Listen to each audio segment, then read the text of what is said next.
Hey, what's up? This is Omega Agent 661, and today we're going to be taking a deep dive into the SpyderCo Pacific Salt 2. Let's get to it. Woo!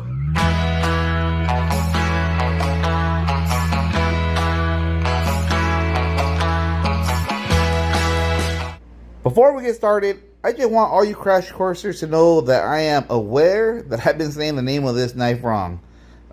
Fortunately, I found out I was screwing up that name a lot after I recorded a lot of the footage. So you'll definitely hear me say Pacifica a lot. You have been warned. Now, on to the review. The SpyderCo Pacific Salt 2 is a manual folding knife that is made proudly right here in Japan. That's right. This SpyderCo knife is made in Seki City, Japan, instead of where a lot of SpyderCos come from, Golden, Colorado. So you guys know I love my made in the USA products. Gives me a big excuse to throw in the America, yeah, song. But anyways, Japanese craftsmanship is nothing to sneeze at. Or is it? Well, we're going to find out today. Anyway, its overall open length is a surprising 8.75 inches, of which 3.75 inches of that is a drop point blade made of LC200N, which is an ultra high-end steel that I have not seen used in many knives and brand new to my knife collection. Moving on from the blade, the handle material is an obscenely bright neon green that I love. FRN handle that is very lightweight and slim. And trust me, believe me, I love the bright neon green. I'm a millennial, so I'm a 90s child, and I love that bright neon. Give me the pink and the green. I just love it. The knife weighs about 2.9 ounces and is an overall long, light, and slim package. Unlike me, where I'm a little bit more on the dark and thick package.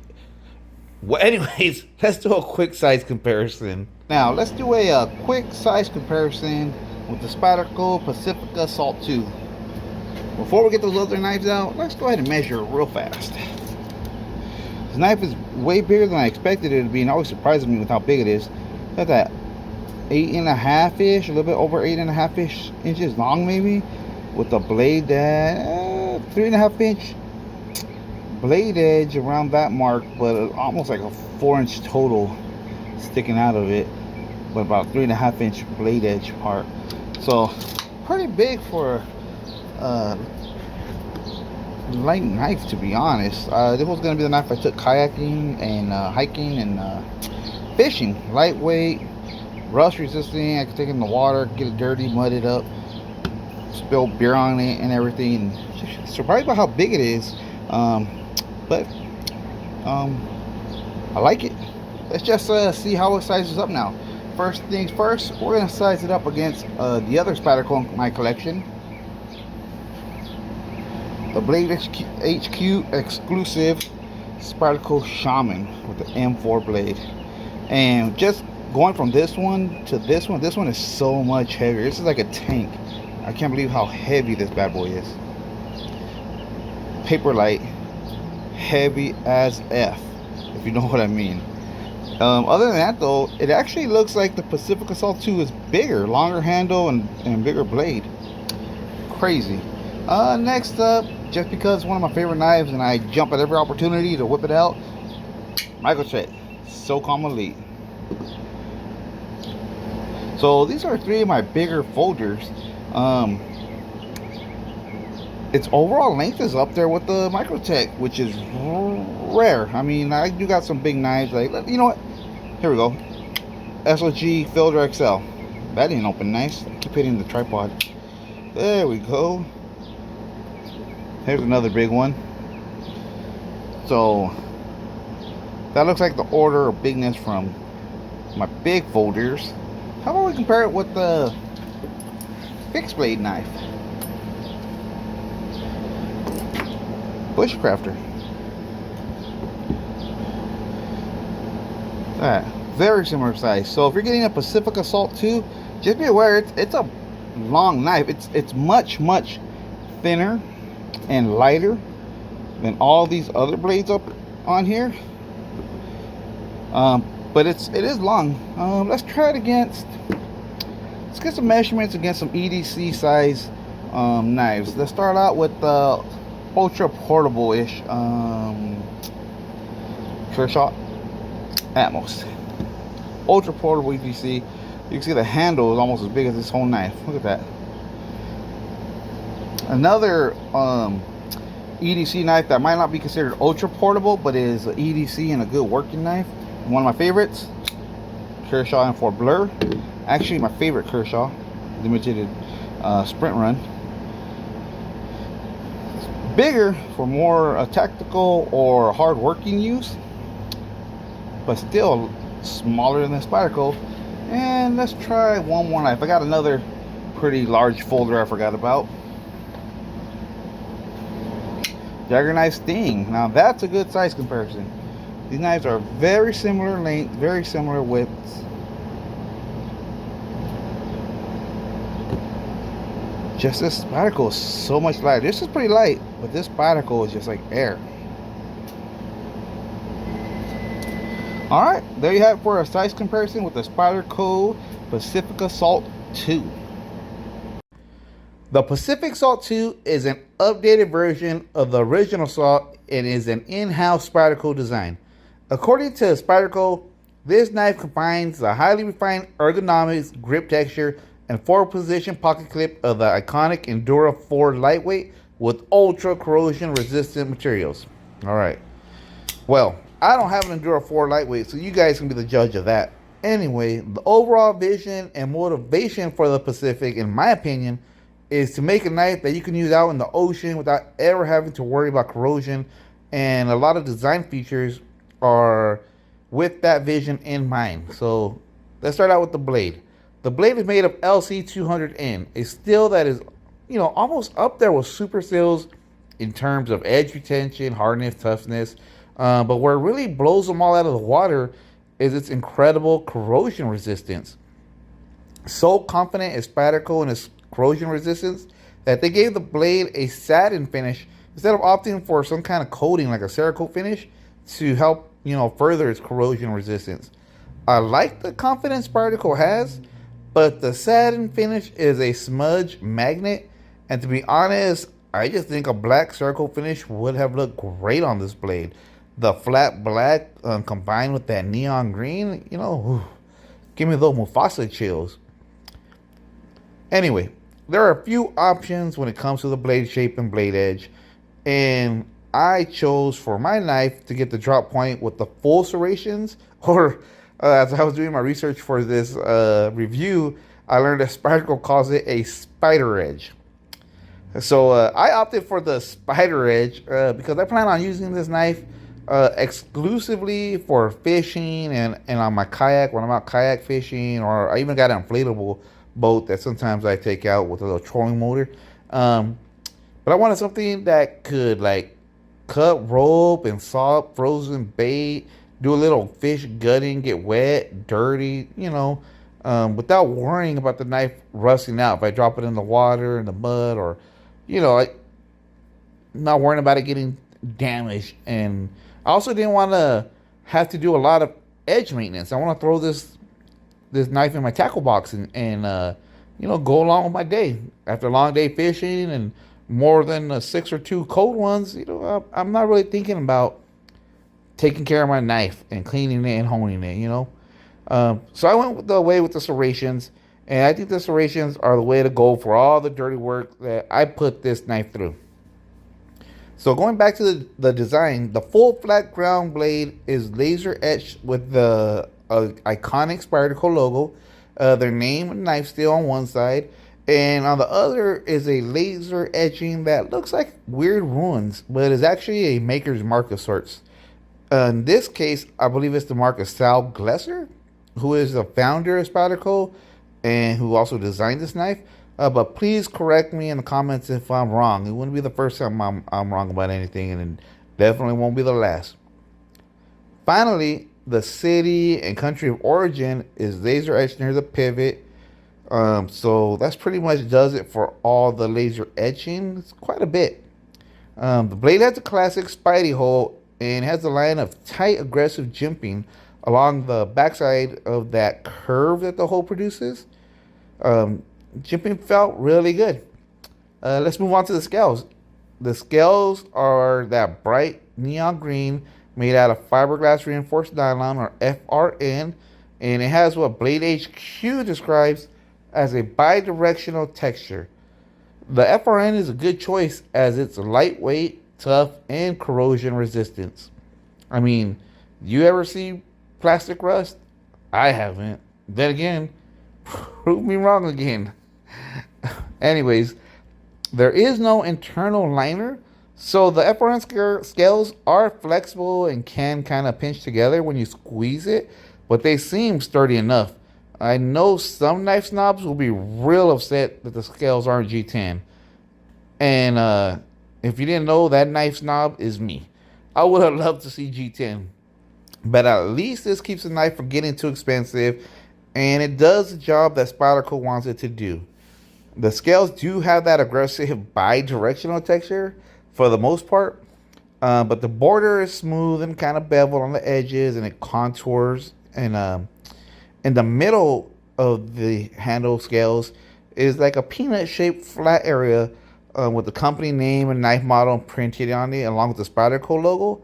I really love just rubbing my thumb back and forth on that section and comparing it with the bi-directional texture. It's just a fidgety thing that I like to do that I enjoy on this knife. Parallel rows of fine jimping line the top half of the handle, while the bottom portion is molded to look like a backspacer.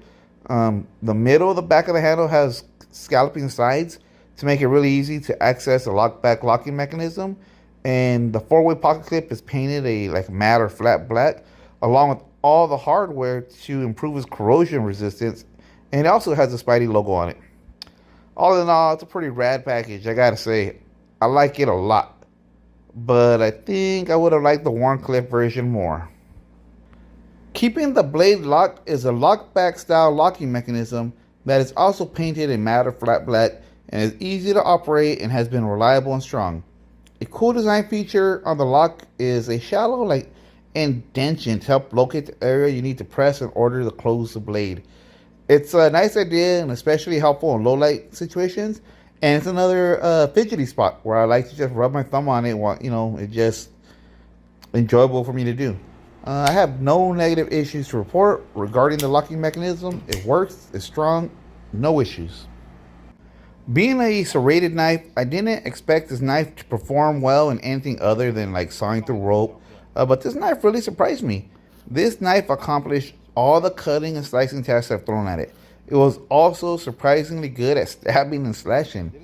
I actually couldn't believe how good it slashed the hanging bungee cord, and it wasn't until I noticed that cord I was trying to slash kept getting shorter and shorter did I finally believe it. I was also able to use it to chop and dice veggies and slice tomatoes without having to saw at them aggressively or smash them. Now, I didn't try to trim any fat off a tri-tip or any kind of finesse work like that. But other than that type of work, I did put it through a ton of real world tasks and it worked great. The build quality is very good. The knife is centered well, the serrations are sharp and stylish, the full flat grind is funky and fun to look at, and nothing is loose or wobbly or has come apart. And sure enough, the blade has not shown the slightest sign of corrosion. Good job, SpyderCo. Now let's talk about value. All in with tax, I spent around $137 on this thing. That's not the priciest, most expensive knife out there, and not the most expensive one in my collection, but that's not cheap either. The blade steel is a great premium steel. Supposedly it was originally developed to be used in space by NASA, so that's great. I mean, I'll brag about having a space age metal whatever, but that's basically the only thing that stands out as being really premium on this knife. The FRN scales do the job, but I would have felt I got better value if they were G10. Again, I'm a knife snob. I want G10, micarta, carbon fiber. That being said, The knife is well built and it seems like it's going to last forever, which is not bad at this price. And you get SpyderCo's lifetime warranty as well, so I think you get good or above average value for your buck with this knife. You can order it right now for around the same price I did at Blade HQ, and I'll post a link in the description below. And if I forget, can someone point it out to me, and then I'll make sure I include it. So now we move on to my knife review score. This rating system is something that I came up to help me quantify and rate my knife collection. It has a lot of different categories such as blade steel, design, performance, etc. So let's get to it. So the first category is blade steel. The blade steel is made of ultra premium LC200N that promises to never rust and has performed very well. The serrations are very sharp and the knife hasn't dulled or taken any damage from testing and has seemed to perform as well as any of my other premium steel knives. I gave it a 7 out of 10. Next up is handles or scales. The knife doesn't use any premium materials, which prevents it from scoring high in this category, but I dig the grippy design. I dig the color. The scales felt durable, if a little bit flexy, and I really like the contrast between the smooth and rough textures, and it just felt good in the hand while in use. I gave it a score of 4 out of 10. The next category is value. Honestly, this knife performed well. It looks good, and it does have some very interesting premium features. Mainly it's space steel, but the attention to detail making the whole knife corrosion resistant is great. Although over $100, this knife really doesn't break the bank too much, and it feels like it'll last a very long time under some very bad conditions and a lot of abuse. And for that, I gave it a 5 out of 10. Moving on, the next category grants up to 5 extra points for build quality, coating, paint, and hardware. The build quality is really good. It looks like they run a tight ship over in Japan because I have no qualms with this production, and the knife snaps open with a satisfying chunky sound. The centering is good, and like I said earlier, nothing loose or wobbly or come apart. I also love that they painted the hardware and the lock bar, but they would have gotten like more extra points if all the paint was Cerakote. So it's not made in the USA, but it seems to be made well, and really, that's all that really matters for this category, and that's really all that should matter. I gave this knife 3 out of 5 possible extra points. Next up is performance. So I never go into the individual slicing, chopping, piercing, and slashing extra points. I never do.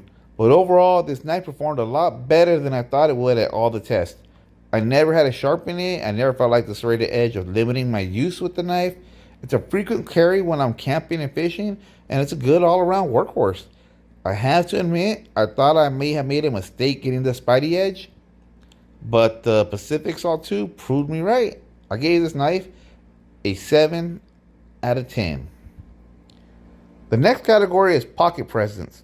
The Pacific Salt 2 is extremely light for its size. It's actually a smidgen lighter than my Kershaw Shuffle 2, which is a very small knife.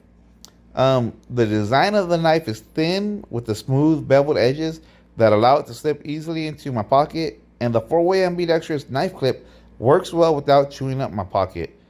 I gave it a 4 out of 5. Finally, we come up to our last category, extra points. This category grants up to 5 points based on subjective style, special features, and design. I love the bright green color on the Pacific Salt 2, and the contrasting black hardware looks so cool in my dirty, honest opinion. The blade steel is high-end and unique, and the price, like I said, is not cheap. It really doesn't break the bank too bad. I awarded 3 extra points out of 5. So, let's total all that up, and this knife scores 45 out of a possible 75 points. That's a pretty good score, and that actually places it in the top 10 of my folding knives, and it pushes a Cryo out for the top 10. Just barely, but it does. Sorry, Cryo. This knife's pretty good. So, to sum things up, I think SpyderCo did a fantastic job on this knife. In my opinion, the design is functional and cool, and all the extra little corrosion fighting details show how much SpyderCo put like a lot of thought into this knife. Being from Japan, the overall build quality feels great, and I really feel like I got a good value for this knife. It's a little bit more on the expensive side, but it's already a constant companion on all my camping and fishing trips. And my brother liked it so much that I had to buy him the smaller Warncliffe version just to keep him from jacking this one from me. So if you're around water a lot, especially saltwater, I feel this knife is worth the upgrade from the budget knives. I really do, and I don't think you'll regret it. Well, that's it for this week's episode of Survival Crash Course. Thanks so much for watching. Please like and subscribe. And until next time, this is Omega Agent 661 signing out.